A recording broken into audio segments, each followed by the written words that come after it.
და მაინც. როგორია მეექვსე თაობის Ford Mustang-ი?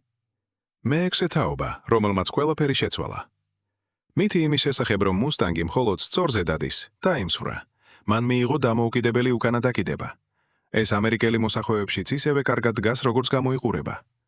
ბევრს აინტერესებს, 2 და 3 ეკობუსტი ტეხავს თუ არა. სულაც არა. ტურბინიანი ძრავი სწრაფი და ეკონომიურია, მაგრამ მოდი ვაღიაროთ, Mustang-ის ნამდვილი სული 5 ლიტრიან ლეგენდარულ ვერვა კოიოტშია. 2018 წლის განახლების შემდეგ 10 სიჩქარიანი ავტომატიკით ეს მანქანა ნამდვილი მხეცი გახდა.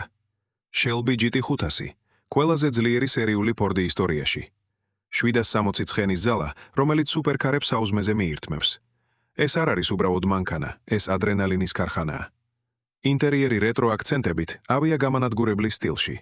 საბარგული ტევადია, თუმცა უკანა სავარძლები, უბრალოდ არის. მოკლედ, ეს არის მსოფლიოში ყველაზე გაყიდვადი სპორტული კუპე, რომელიც ემოციას ხიდის. დააკომენტარე თუ რამე კითხვა გაქვს Mustang-ზე და აუცილებლად გიპასუხებთ.